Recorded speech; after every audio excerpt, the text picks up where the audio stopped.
Oui, alors c'est une rubrique qui commence à me lasser un peu, parce qu'au début je l'avais lancée comme, pas provocation, mais comme provocation pédagogique, puisqu'effectivement pour montrer que le CRIF avait raison de dire effectivement que l'antisémitisme était très ancré et permanent, parce que j'ai même démontré qu'il n'y avait que de l'antisémitisme partout, tout le temps, y compris chez les philosémites, y compris chez les juifs, en fait que l'antisémitisme tel qu'ils le définissent, hein, qui est un mot impropre, la judéophobie, l'antijudaïsme, le judéocriticisme était la valeur la mieux partagée du monde. Hein, voilà. Mais donc je continue mon travail de pédagogue, parce que les gens me le demandent, parce que c'est bon pour la culture générale, et puis parce que ça fait découvrir à des tas de juifs effectivement la réalité des choses, pour qu'ils sortent un peu de la manipulation dont ils sont victimes par leur communauté, qui ont fait des schizophrènes, des paranoïaques, et des gens finalement dangereux à la fin pour eux-mêmes, fragilisés. C'est mieux d'être lucide, de comprendre le rapport de force réel, la réalité des choses, plutôt que de croire à des choses qui vous amènent droit dans le mur, quoi. Donc je vais commencer, en général je fais chronologiquement, par Arthur Schopenhauer, 1788-1860, philosophe allemand, auteur du fameux essai Le monde comme volonté et comme représentation, qui se présente comme le continuateur de Kant en opposition à Hegel. Donc c'est un contemporain de Hegel, très anti-hegelien, et qui se présente comme le continuateur de Kant. Là c'est pour les gens qui ont un petit peu de base en philosophie. Voilà. Il est admiré par toute une série d'auteurs après lui, dont Nietzsche, dont on peut penser que c'est le maître, enfin, je veux dire le prédécesseur, on va dire. Maupassant adorait Schopenhauer. Maupassant, c'est parce que Schopenhauer était très très misogyne. Donc Maupassant aime la misogynie de Schopenhauer, parce que aussi la misogynie est la valeur la mieux partagée des intelligences du monde depuis la nuit des temps, comme l'antisémitisme. Ça faut le savoir aussi. Hein. Voilà, tous les hommes qui ont pensé ont remis les femmes à leur place, en général dans la cuisine. Ça commence par Platon avec le gynécée, voilà, dans le banquet. Voilà. Et donc, c'est aussi l'auteur préféré de Michel Houellebecq. Michel Houellebecq, petit malin, ayant bien rusé toute sa vie, que j'ai connu à une époque, et dont je peux vous dire que c'est pas un bien-pensant en particulier. Et ça se vérifie parce qu'il adore Schopenhauer. Voilà. Pessimiste, misogyne, antisémite, rabique. Je parle de Schopenhauer, hein. Pas de Houellebecq. Lui, Houellebecq, il a le prix Goncourt, donc il peut pas tout se permettre. Il y a des luxes qu'il peut pas se payer. Voilà. Alors je vous lis, j'ai pris 2 petites citations extraits du Monde comme volonté et comme représentation. Les Juifs, ce petit peuple d'usurpateurs, isolés, obstinés, hiérarchisés, c'est-à-dire gouvernés par le délire et méprisés par les grands peuples d'Orient et d'Occident qui leur sont contemporains. Voilà. Hein, c'est une petite citation sympa. J'en ai une autre. Il faut généralement considérer comme un grand malheur que le peuple dont la culture passée aura principalement servi de base à la nôtre ne fut pas celui des Indiens ou des Grecs ou même des Romains, mais précisément celui des Juifs. Voilà. Bon, c'est de l'antisémitisme carabiné de Schopenhauer. Voilà. Après, je vais poursuivre par un auteur français, lui, très bien vu, et qui est de la famille d'Emmanuel Todd, donc ça m'amuse, c'est plaisant. Paul Nizan, né en 1905, mort en 1940, victime de la guerre, lui, hein, qui est un romancier, essayiste et journaliste français, normalien, donc agrégé de philo après, je pense, ami de Sartre et de Raymond Aron, même génération. Et précisons une chose qui est toujours cachée, y compris par Todd sans doute, qu'il a d'abord adhéré au faisceau de Georges Valois, qui est le premier parti fasciste qui ait jamais existé, et qui était français, hein, voilà, avant de se tourner vers le Parti communiste français. Donc on voit que c'est pas nouveau pour les gens qui me demandent comment j'ai pu passer du Parti communiste à m'emmener au Front National. Il y a toujours eu des ponts entre le fascisme et le communisme, et beaucoup de gens sont passés de l'un à l'autre dans un sens ou dans l'autre, puisque ce sont des populismes, et c'est des gens qui cherchent comment défendre le peuple à tout prix contre les élites.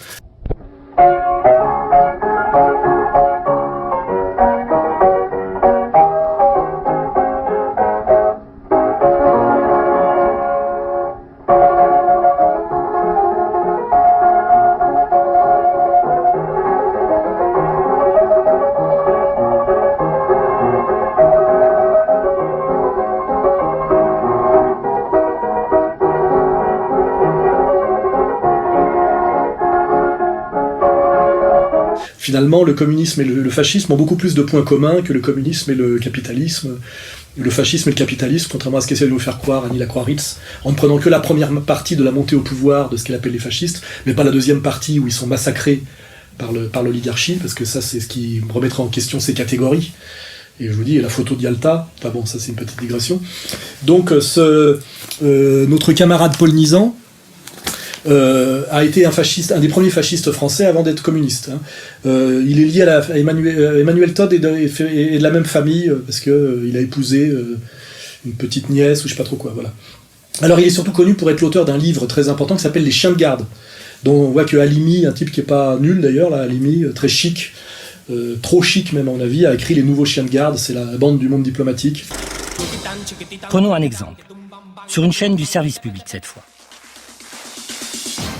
Ce jour-là, c'est la rencontre entre deux autres grandes stars du paysage médiatique. Ce jour-là, Michel Drucker, ancien et futur employé du groupe Lagardère, consacre son émission à Jean-Pierre Elkabbach, ancien et actuel employé du groupe Lagardère. Et qui décident-ils tous les deux d'inviter? Arnaud Lagardère, leur patron. Ils font le boulot, mais à moitié, quoi. Quand ce qui souvent est le... Vaut mieux rien faire du tout, moi je pense, quand on fait le boulot qu'à moitié. Ça s'explique politiquement, etc. Bon, et il fustige, comme Banda, mais dans un autre sens, la trahison des clercs. Il faut savoir que Banda, lui, la trahison des clercs, c'est dit les intellectuels ont trahi leur mission en s'engageant politiquement. Ce qui est très naïf, parce que ça ignore, ça met le clerc comme un être au-dessus de tout, et c'est un peu une position quelque part sartrienne de la liberté, alors que dans la vision marxiste qui est la mienne, on pense, en fonction de son origine de classe, de présupposés collectifs. On est d'abord produit par quelque chose. Donc la trahison des clercs de Banda, en fait, est une naïveté totale. C'est-à-dire que les clercs ont trahi en s'engageant politiquement. Comme si, alors qu'ils devraient normalement juger la politique de façon totalement extérieure. Alors c'est évident que quand on est issu de la bourgeoisie et intéressé à la bourgeoisie, on a plus tendance à prendre parti pour elle que contre. Quand on est issu de la misère prolétarienne, on a plus de chance à être en colère contre la bourgeoisie, etc. Donc l'origine de classe est prépondérante. Ce qu'on appelle le point de vue en sociologie marxiste, détermine le point de vue. Le point de vue, c'est de là d'où on voit les choses. Donc finalement, la trahison des clercs de Banda est une naïveté. Moi, je me sers souvent de cette expression, mais finalement, les chiens de garde montrent la trahison des clercs, mais dans un sens beaucoup plus cohérent, c'est-à-dire que les clercs, finalement, travaillent pour le pouvoir qui les paye. Et c'est appelle les chiens de garde. Et finalement, je pense que la conception de Nizan, du dévoiement de l'intellectuel, est beaucoup plus rigoureuse que celle de Banda. Alors que celle des chiens de garde de Nizan est beaucoup plus radicale et beaucoup plus cruelle. C'est-à-dire, finalement, les intellectuels sont les chiens de garde du système. Et là, on va penser à Bernard-Henri Lévy, on va penser d'ailleurs, finalement, subtilement, mais quand même à Todd, puisqu'il vient de le démontrer par le hollandisme révolutionnaire, c'est pour ça que c'est amusant. On pense évidemment à Fourest. On pense finalement à tous ces intellectuels d'État qui sont payés, qui sont des chiens de garde du système, hein, pour empêcher les Soral. On l'a vu chez Tadi, quand j'avais face à moi Mefessoli. Le complot judéo-maçonnique a fait son temps. Et enfin, on en connaît les origines. Je pense que ce n'est pas ça qui est d'actualité, enfin, de mon point de vue. Tout ça, c'est des chiens de garde. Hein. Chez Tadi, en fait, il n'y a que des chiens de garde. Hein. Et puis il y a le chien fou qui est Soral. Voilà. Il n'est plus invité. Et que comme ça, Strauss-Kahn pourrait être élu avec 65% des voix, en se faisant passer pour un mec de gauche, un protecteur des musulmans et des immigrés, face à la menace fasciste, en étant la continuation aggravée de Sarkozy dans tous les secteurs clés et dans toutes les lectures lourdes. C'est-à-dire patron du FMI, néolibéral, pro-américain, pro-sioniste. Je rappelle que cette théorie du complot est donc le protocole des sages de Sion, un livre qu'on trouve... Michel Maffezoli, c'est ça l'argument à imposer. C'est tout. C'est tout. Tu veux pas parler d'Hitler aussi ? Et donc, il s'est fait connaître, donc on va revenir à Paul Nizan, pour avoir publié à 20 ans, donc mec brillant, un bouquin qui s'appelle Eden Arabi, qui raconte son expérience de coopérant au Yémen, hein, dont la première phrase est très connue parce que c'était « J'avais 20 ans, je ne laisserai personne dire que c'est le plus bel âge de la vie ». Une phrase un peu comme la marquise sortie à 5 heures, c'est une phrase, un début de roman qui a marqué, quoi, voilà. Alors c'est marrant parce que ce livre fustige à la fois l'école normale supérieure, tantôt les juifs. C'est un livre où il y a beaucoup de petits passages antisémites. Rappelons que c'est un livre très respecté, Les chiens de garde, toujours réédité, et d'ailleurs dans une version de poche, la préface est de Jean-Paul Sartre. Donc finalement à l'époque ça gênait personne. Sartre, on rappellera d'ailleurs que Sartre a passé toute sa guerre au Flore à lire de guerre, recteur nazi de l'université de Freiburg. Voilà, donc il y a des gens qui ont pas du tout qui se sont très bien débrouillés pour rebondir 1000 fois. Hein, voilà.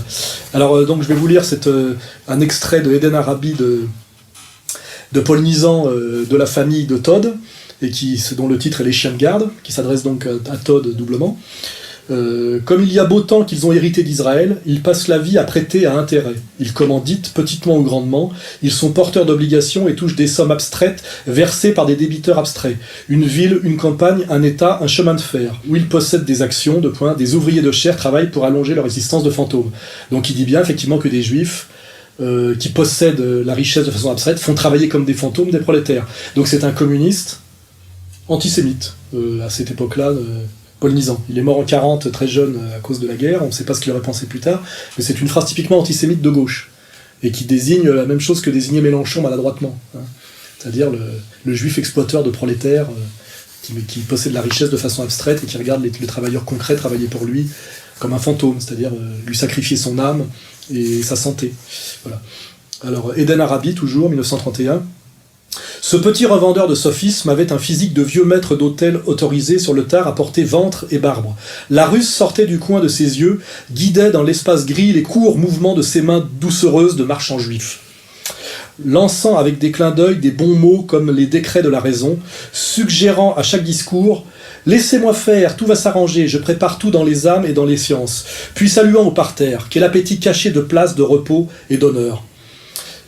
Donc là, on est bien sur ce petit revendeur de sophisme avec un physique de 8 mètres d'hôtel. Donc là, il désigne le juif comme sophiste, c'est-à-dire le baratin talmudique, qui est la manipulation par le mensonge. Donc là, nous avons bien un Paul Nizan doublement antisémite qui montre à la fois le juif capitaliste, exploiteur de prolétaires qui lui ne travaille jamais et tient la finance, c'est-à-dire qui n'est même pas entrepreneur et qui fait suer le burnous, et le baratineur juif qui domine par le mensonge talmudique et qui est le même d'ailleurs. Hein, voilà. Donc ces deux extraits d'Eden Arabi, de Paul Nizan, auteur des Chiens de garde, de la famille de Todd, montrent bien qu'à l'époque, dans les années 30, même si on était passé finalement des faisceaux au Parti communiste, on pouvait rester profondément en ce qu'on appelle antisémite de gauche, antisémite social, hein, car l'antisémitisme n'est pas du tout un truc de droite. Il y a des antisémites de droite, de gauche, religieux, laïcs, il y a de tout.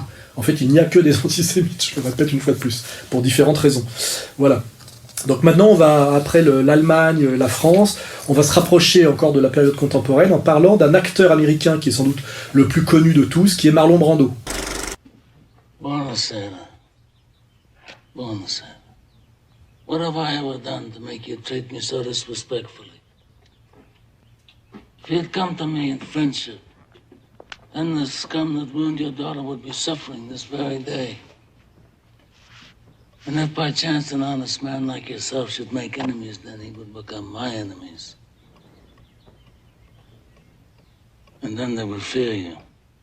Hein, voilà, Marlon Brando, 1924-2004, dont je rappelle d'ailleurs qu'il est d'origine multiple, dont française.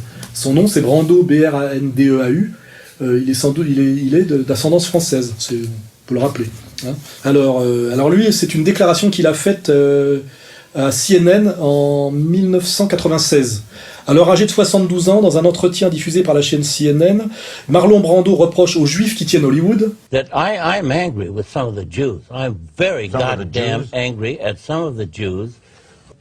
Hollywood is run by Jews. It's owned by Jews. Paraîtrait que les Juifs tiennent Hollywood, ce serait pas une légende, d'exploiter des stéréotypes raciaux et ethniques dans leur production cinématographique. Citation. Alors ça, c'est lui qui dit, hein, c'est oral. On a vu le nègre, le gros latino, le shintok, le jap dangereux aux yeux bridés. Il aurait pu rajouter depuis l'islamiste, hein, mais il dit ça en 96, donc il n'y avait pas encore eu le 11 septembre. Et puis après, il ajoute, mais on n'a jamais vu le youpin parce qu'on sait parfaitement qu'on va dessiner les wagons autour. J'avais de l'humour, on voit de quoi il parle. Hein.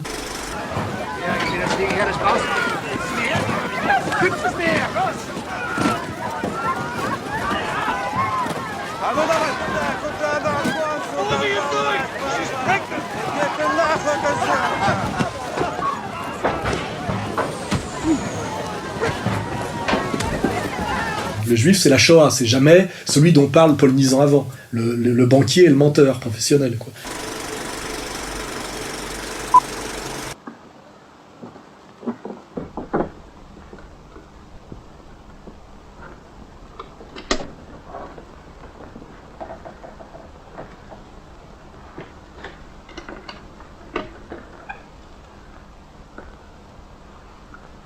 Clever dogs. Clever dogs. Never blowed on old Fagin. Alors, rappelons que quand il a sorti ça à l'âge de 72 ans en 96, aussitôt, La Jewish Defense League a menacé de boycott le prochain film de l'acteur, à l'époque il s'agissait de L'île du docteur Moreau, et a promis dans un message au parrain de la haine, alors évidemment tout de suite ils l'ont appelé parrain de la haine, parce qu'en fait il ne se soumet pas à la haine juive, hein. On va pas revenir à l'Ancien Testament et à la politique israélienne, hein. On s'est bordé de A à Z. Dans un message au parrain de la haine, de faire de sa vie un enfer. Alors tout de suite, on va faire de sa vie un enfer. On voit la coolitude, l'esprit de négociation. Premier résultat, dès le lundi, une croix gammée recouvrait l'étoile de Marlon Brando sur le trottoir des célébrités près de Hollywood Boulevard. Donc on voit toujours l'hystérie de la communauté organisée, ce tribalisme, cette absence de toute autocritique et cette incapacité à recevoir la moindre critique légitime, parce que tout ce que dit, tout le monde le sait ce qu'il dit, quoi, voilà. Et tout de suite la menace de persécution, donc on sait très bien que donc la communauté juive dit bien qu'elle a les moyens de faire de la vie de Marlon Brando un enfer. Moi j'ai pas les moyens de faire de la vie de Marlon Brando un enfer, hein. Mais eux oui, donc ils admettent bien leur haine tribale, leur toute-puissance, leur cruauté, chaque fois qu'on ne se soumet pas à eux en faisant une petite remarque, qui est une remarque d'insoumission passagère. Hein, voilà, c'est Marlon Brando, 72 ans, en faisant 150 kilos sur une île au large de Tahiti, pouvait se permettre de dire ça après avoir servi la soupe toute sa vie à Hollywood et avoir fait gagner à Hollywood beaucoup d'argent, tout en ayant gagné lui-même, je veux dire, voilà. Et ben regardez la réaction immédiate, de haine tribale et de promesses de violence et de vengeance tribale haineuse, voilà. Hollywood is run by Jews. It's owned by Jews. And they should have a greater sensitivity about the issue of people who are suffering.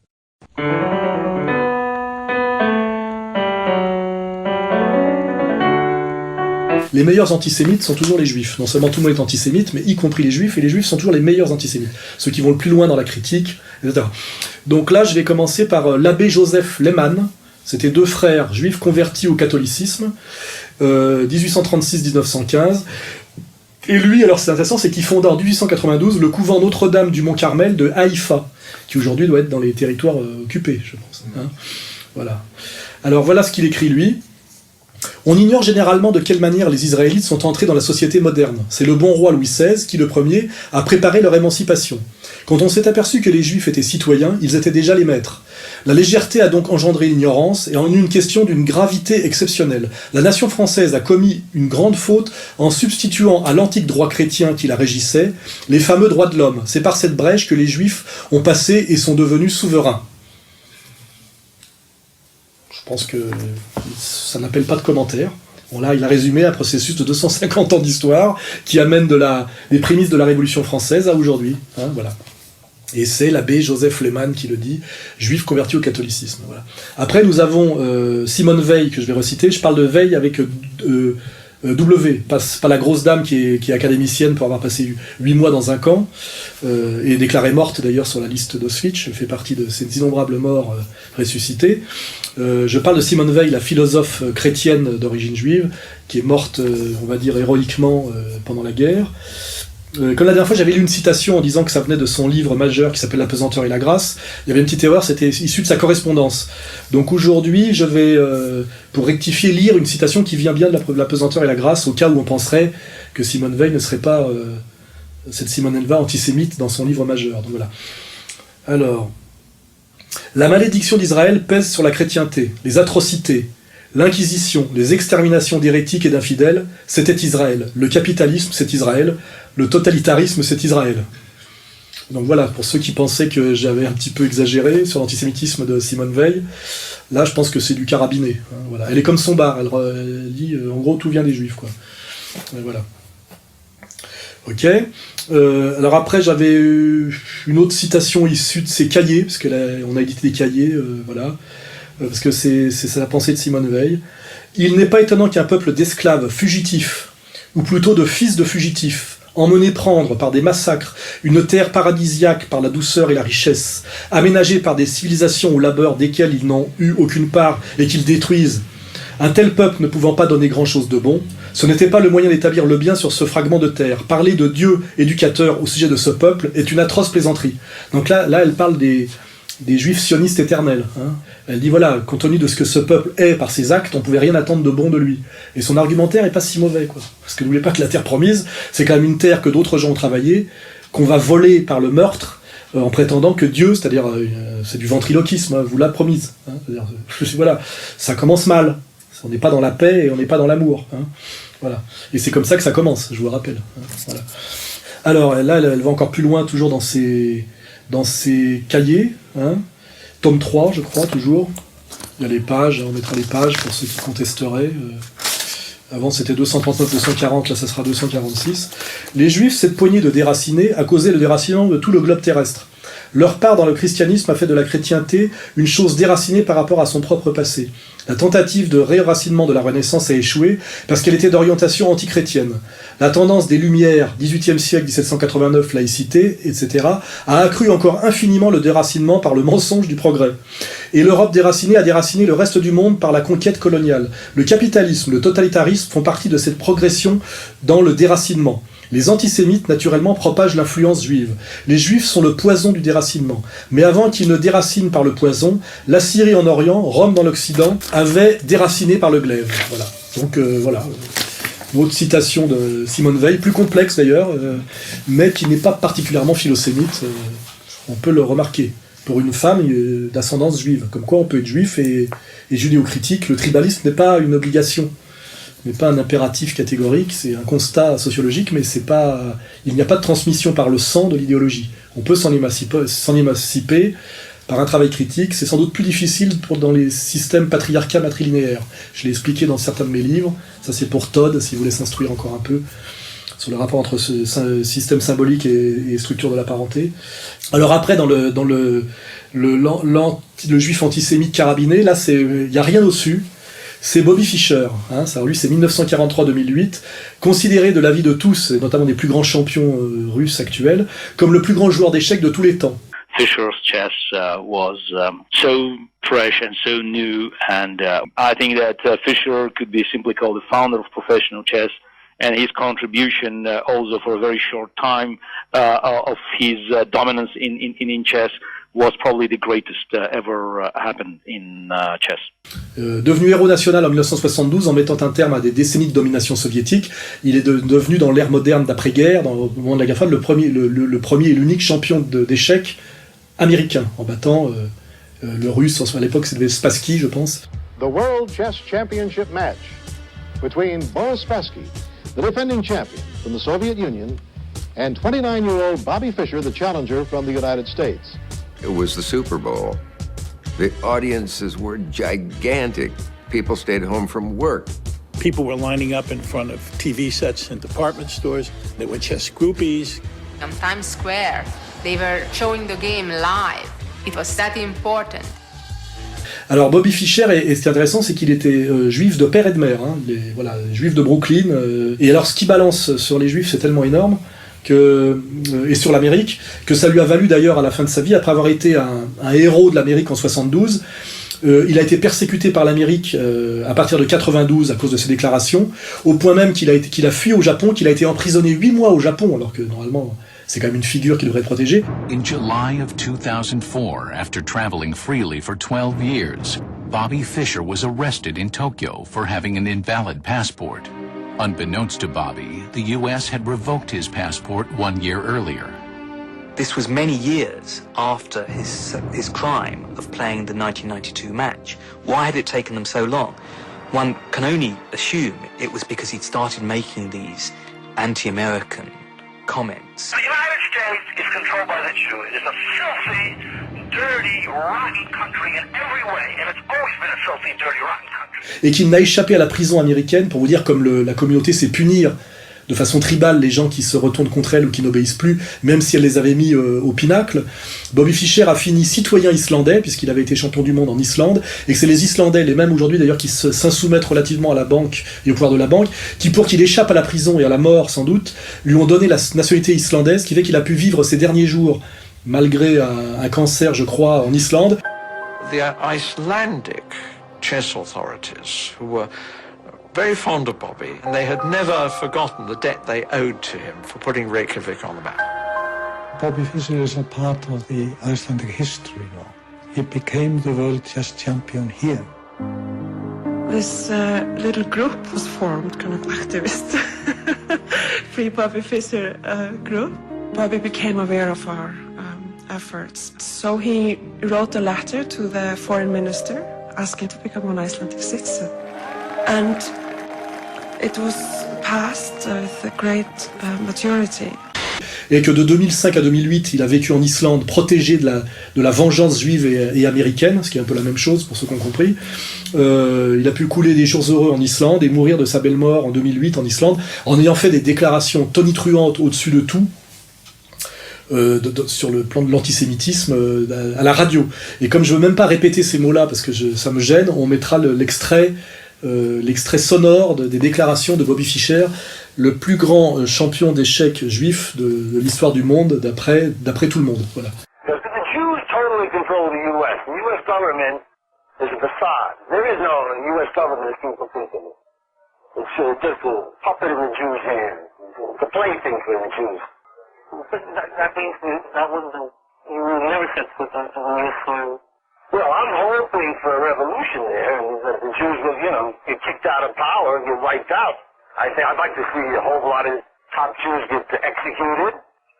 Certainly, many tens of thousands, maybe hundreds of thousands of Jews should be executed in the U.S., and the rest should go to some kind of concentration camp to be re-educated. However long it takes. It takes 10 years, 20 years. Just keep them in there until they learn some morals. Learn about decency and honesty and about work. The Jews don't like to work. I mean, that's one of the things the Jews hated so much about Hitler's concentration camps. There were no gas chambers. That's their blooming. But when you go into the camp, there was a big sign that Arbeit macht frei, which means work makes you free.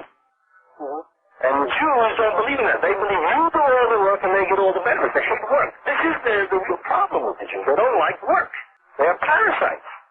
And they've been parasites for thousands of years. Pour montrer qu'on peut être un génie juif et d'un antisémitisme forcené. Voilà. Tout ça, c'est pour faire bouger un peu les catégories dans les têtes, pour qu'on puisse à un moment donné, dans le but d'amener une discussion d'apaisement et de réconciliation. Voilà. Someone took away from you your property and you began to blame it on the Jews. And coming out with all this anti-Semitic... Not someone, the government, U.S. government. And you blame that on the Jews? The U.S. government and the Jews are one and the same. Oh, God, that's not true. True. But no. Absolutely true. There's never been... Ask the Palestinians. Alors après, j'avais une autre rubrique que j'avais prévue récemment, puisqu'on avait commencé à parler par hasard d'Aziza, puisque j'avais parlé d'Aziza, parce qu'il m'était rentré dans la gueule.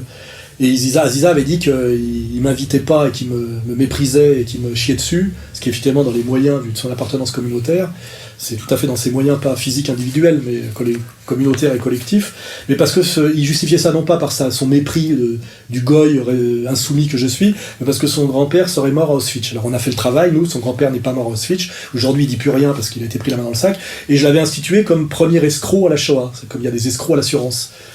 Donc après, bon, en creusant, j'ai découvert moi-même qu'il y avait d'innombrables escrocs à la Shoah, dont le plus notoire est probablement Elie Wiesel, le saint patron shoatique, qui se réclame de l'identité d'un certain Lazare Wiesel et qui est un menteur. First of all, let's take a close look at Elie Wiesel's left arm, and while we're at it, at his right arm as well. Evidently, no sign of an imprinted tattoo can be seen. Second, Gruner, who in his book Identity Theft sets out to prove that Elie Wiesel is a fraud, received a letter from the Auschwitz Museum in October of 2003 affirming that the number A7713 claimed by Elie Wiesel as his was indeed, in fact, assigned to Gruner's friend Lazar Wiesel. And could it be that the same number be attributed to two different people? Rather not. Okay, it's impossible. Rather, this is impossible because the Nazis had completely different serious numbers for various groups of prisoners. Même l'inénarrable Jean Rabin a fait le boulot et a pu le vérifier, c'est vérifié. Et d'ailleurs, on voit qu'il y a un silence de mort là-dessus, gêné sur effectivement l'escroc à la Shoah, qui est Lazare Elie Wiesel. Voilà. Il y a des gens qui savent effectivement qu'on démontré, des juifs, des camps, qu'on démontré qu'Elie Wiesel était un escroc, qui ne parle pas hongrois, qui n'a pas l'âge qu'il faut, etc.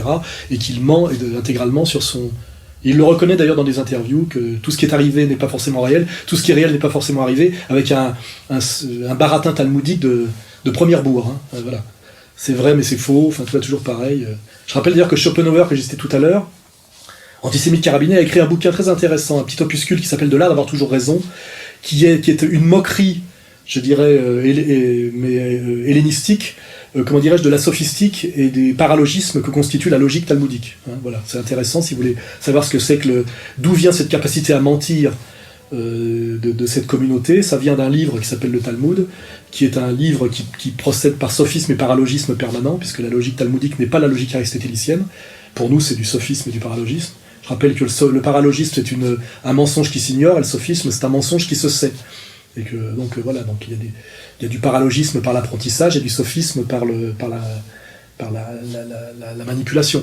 Et si vous voulez savoir ce que c'est que finalement le Talmud critiqué par la logique, la vraie logique, la logique aristotélicienne, ce que l'appelle le logos, vous lisez ce petit opuscule de Schopenhauer qui s'appelle De l'art d'avoir toujours raison. Et vous verrez, vous entendrez là-dedans Bernard-Henri Lévy. Stratagème numéro 15. Quand nous avons posé une proposition paradoxale, que nous serions en peine de prouver, nous proposerons à notre adversaire une proposition quelconque, exacte, mais dont la vérité n'éclate pas de prime abord, afin qu'il l'admette ou qu'il la rejette.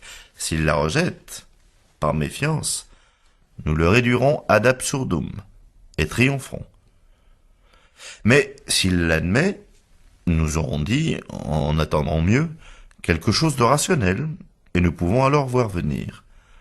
Ou bien nous y ajouterons le stratagème précédent, et nous affirmerons alors que notre paradoxe est démontré. Il y faut une extrême impudence, mais elle se rencontre dans l'expérience humaine, et il y a des gens qui pratiquent instinctivement toutes ces astuces. Zemmour aussi, quand il est pris à défaut, etc. etc. Voilà.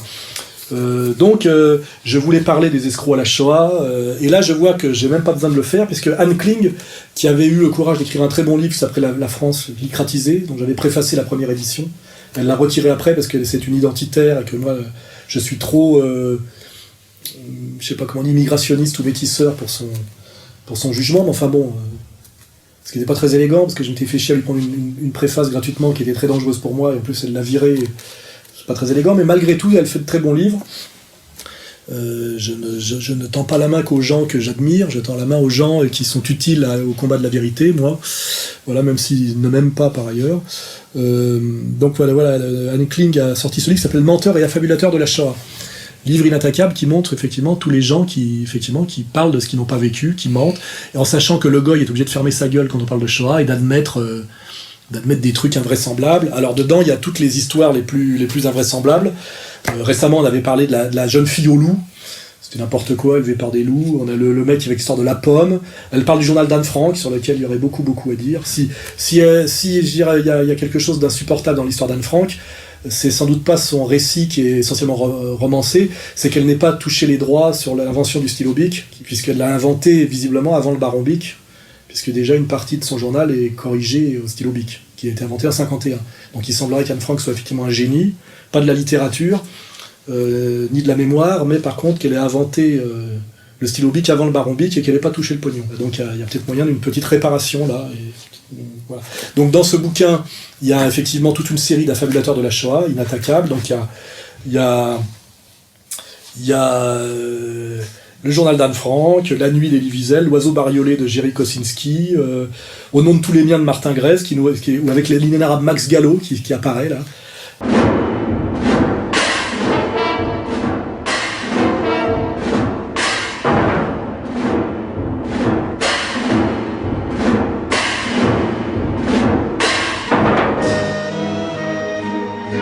Martin Gray, c'est l'histoire du ghetto de Varsovie. Donc pour les escrocs à la Shoah, et pour effectivement continuer sur Elie Wiesel et Aziza, dans un genre plus sérieux, il y a le bouquin d'Anne Kling, voilà. Lisez-le, on le vend chez Contre-Culture. Hein. Et puis aussi les jeunes juifs sur les bords, jeunes juifs honnêtes, lisez-le aussi pour voir combien il y a de menteurs et de charlatans dans votre communauté qui essaient de vous pousser à la haine tribale contre le goy pour des raisons très souvent frelatées. Voilà. Et pour prolonger dans cette affaire-là, puisqu'on est sur les menteurs et les affulateurs de la Shoah, il y en a un qui n'est pas dans le bouquin de Anne Kling, c'est Primo Levi.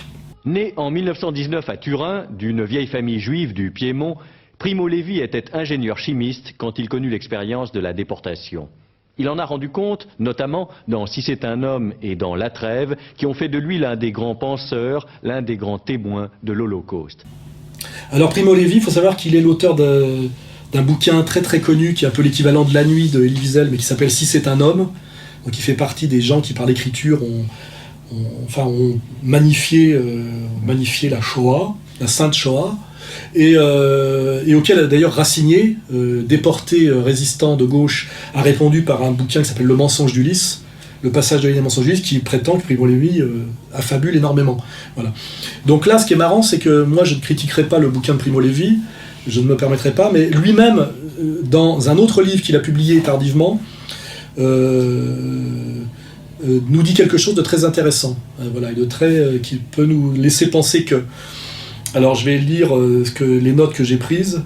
Entre 1975 et 1981, Primo Levi publia dans une série de récits dans la Stampa de Turin des textes qui seront traduits puis publiés en 1987 sous le titre Lilith, donc ça a été publié en France aussi, dans un de ses récits intitulé Un testament, pages 158 à 162, et adressé à son fils bien-aimé. Primo Levi déclare en préambule, donc là tout ça c'est publié, c'est écrit. Chacun des mots que tu liras est lourd d'expérience.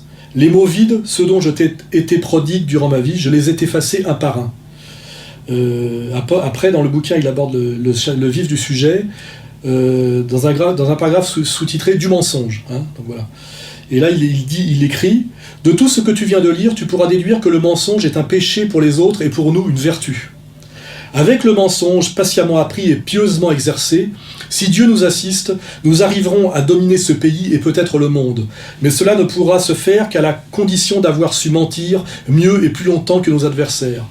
Je ne le verrai pas, mais toi tu le verras, ce sera un nouvel âge d'or. Tandis qu'il nous suffira pour gouverner l'État et administrer la chose publique de prodiguer les pieux mensonges que nous aurons su, entre-temps, porter à leur perfection. » Magnifique phrase de Primo Levi dans Lilith, publié au livre de poche, page 162.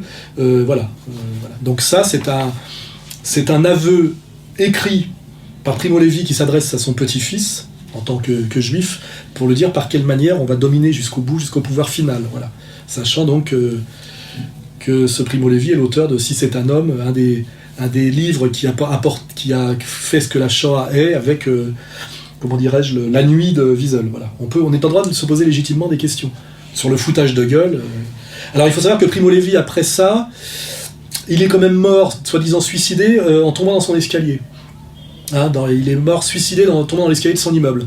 Certains prétendent qu'il aurait été liquidé parce qu'il aurait un peu trop ouvert sa gueule sur des secrets qu'il faut tenir cachés. Voilà. Bon, là-dessus, je ne me prononcerai pas.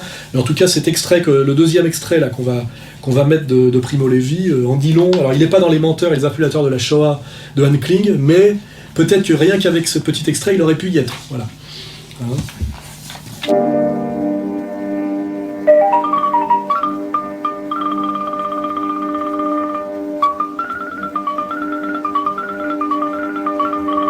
Donc j'avais parlé dans une autre vidéo du décret Crémieux qu'avait découvert Ouria Boutelja, et avec cela le contentieux entre une certaine communauté et les musulmans de France et les maghrébins un peu manipulés et finalement un peu envoyé au casse-pipe. Elle avait remonté ce contentieux au décret Crémieux. Les Juifs d'Algérie étaient des Arabes ou des Berbères.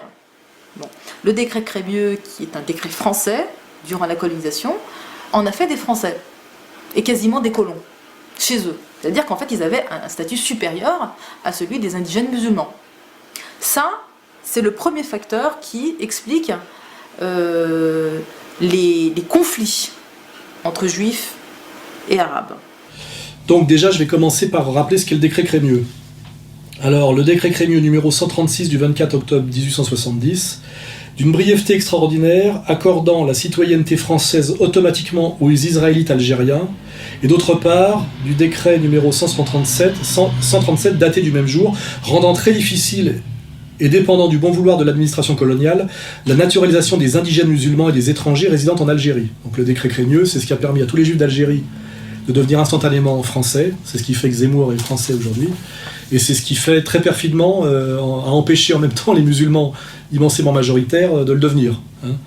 Voilà, ce qui est le début, à mon avis, du FLN d'une certaine manière. Quoi. Voilà. Ça a eu des conséquences très importantes, puisque ça a valu au plus grand antisémite français, qui est Drummond, de se faire élire député d'Alger sur une liste comme candidat antisémite. Pour dire la colère que ça a provoqué.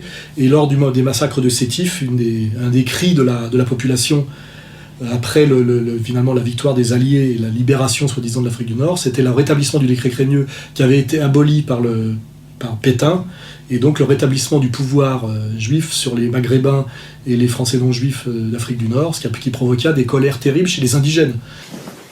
J'ai découvert il y a de 5 ans maintenant un curieux texte de François d'Orcival. François d'Orcival a été un des premiers lieutenants de Pierre Sidos.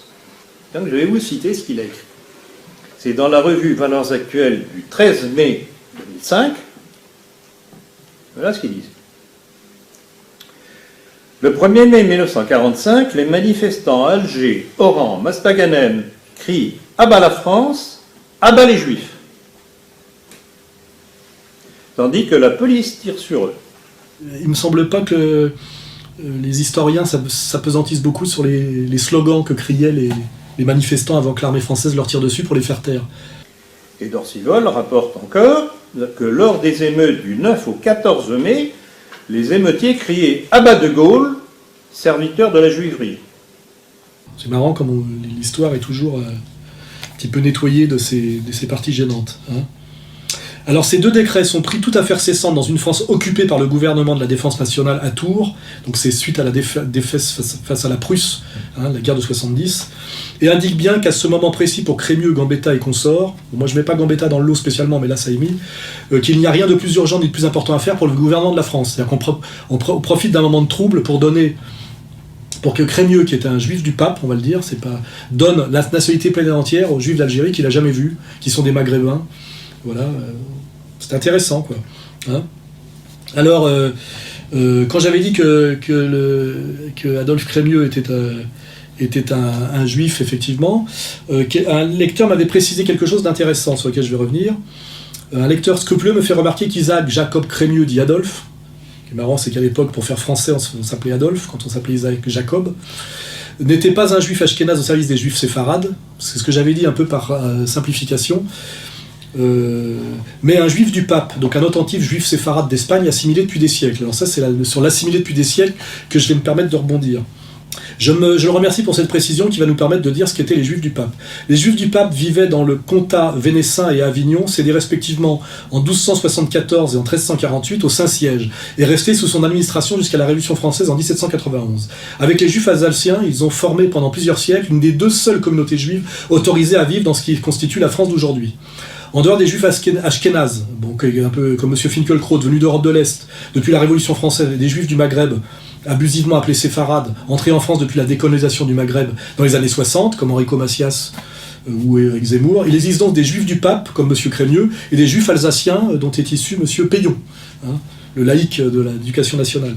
On pourrait rappeler le prénom de ses enfants, pour voir à quel point il est laïque dans ses inspirations, présents sur le territoire national depuis le Moyen-Âge. Alors... voilà. Alors, quant à déduire de la présence en France de la famille Crémieux depuis 5 siècles, en faisait un juif parfaitement assimilé, parce qu'on disait c'était un juif assimilé, il était en France depuis le Moyen-Âge, c'est vrai, hein, c'est-à-dire un pur citoyen français, je vais me contenter de le citer. Alors, je rappelle que Adolphe Crémieux, émancipateur des Juifs d'Algérie, était grand maître du Grand Orient de France, président de l'Alliance israélite universelle, et qu'il fut 2 fois ministre de la Justice en 1848 et en 1870. Alors, au moment critique des 2 révolutions, la déclaration suivante fut produite dans The Morning Post de Londres du 6 septembre 1920. Voilà, donc c'est cité tardivement par un journal anglais, et c'est une citation d'Adolphe Crémieux en tant que président de l'Alliance israélite universelle. Hein, voilà. L'union que nous désirons fonder ne sera pas une union française, anglaise, irlandaise ou allemande, mais une union juive universelle. D'autres peuples et races sont divisés en nationalités. Nous seuls n'avons pas de citoyens, mais des coreligionnaires.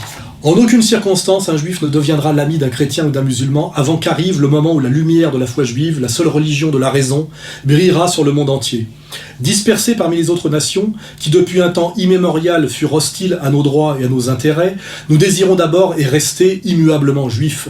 Notre nationalité, c'est la religion de nos pères, et nous ne connaissons aucune autre nationalité. Nous habitons des pays étrangers et ne saurions nous inquiéter des ambitions changeantes de pays qui nous sont entièrement étrangers, pendant que nos problèmes moraux, matériels sont cruciaux. L'enseignement juif doit s'étendre à toute la terre. Israélites, quelque endroit où le destin vous conduise, dispersés comme vous l'êtes sur toute la terre, vous devez toujours vous considérer comme faisant partie du peuple élu. Si vous vous rendez compte que la foi de vos pères est votre unique patriotisme, si vous reconnaissez qu'en dépit des nationalités que vous avez adoptées, vous restez et formez toujours et partout une seule et unique nation, si vous croyez que le judaïsme est la seule et unique vérité religieuse et politique, si vous êtes convaincus de cela, Israélites de l'univers, alors venez, entendez notre appel et envoyez-nous votre adhésion. Notre cause est grande et sainte et son succès est assuré. Le catholicisme, notre ennemi de tous les temps, gît dans la poussière, mortellement frappé à la tête. Le filet qu'Israël jette actuellement sur le globe terrestre s'élargit et s'étend, et les graves prophéties de nos livres saints vont enfin se réaliser.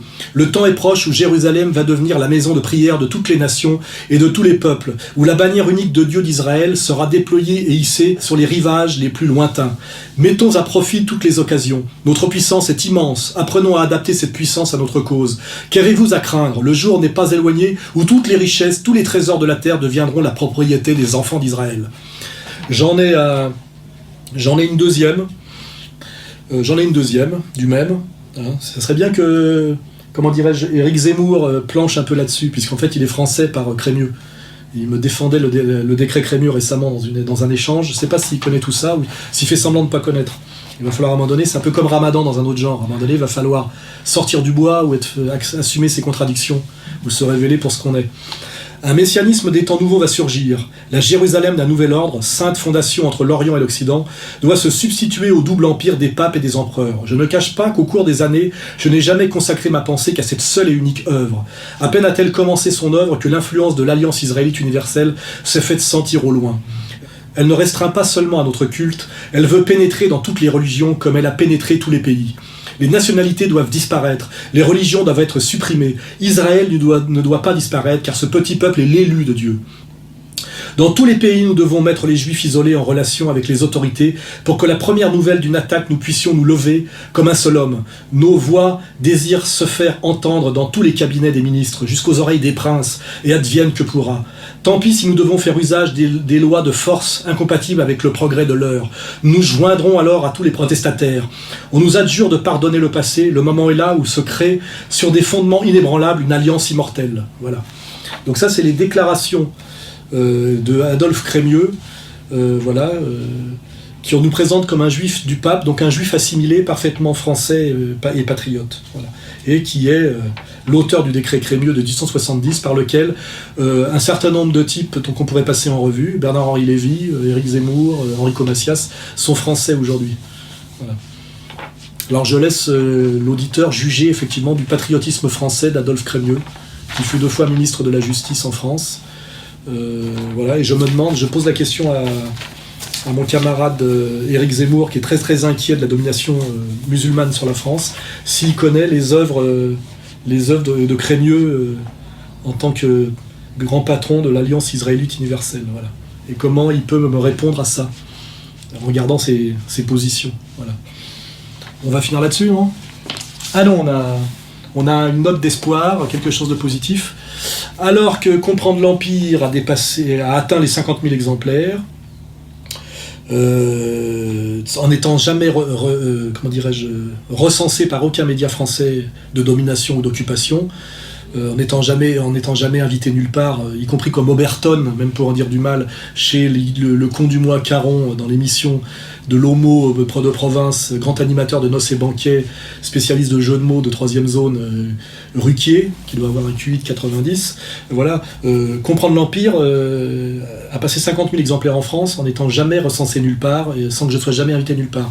Mais ce qui est étrange, c'est qu'il vient de sortir en Corée du Sud, vous voyez ? C'est-à-dire que les Coréens du Sud, eux, lisent Alain Soral et se fatiguent à le traduire en coréen. Voilà. Donc Comprendre l'Empire de l'intellectuel français pas de demi-intellectuel français, mais de l'intellectuel français complet, Alain Soral, qui est considéré comme un chien crevé en France, on sait pourquoi, je pense que c'est suffisamment expliqué, et vient de sortir en Corée du Sud, voilà. Et peut-être demain en Chine, et peut-être demain partout ailleurs, sauf évidemment en France, sauf évidemment dans les territoires occupés.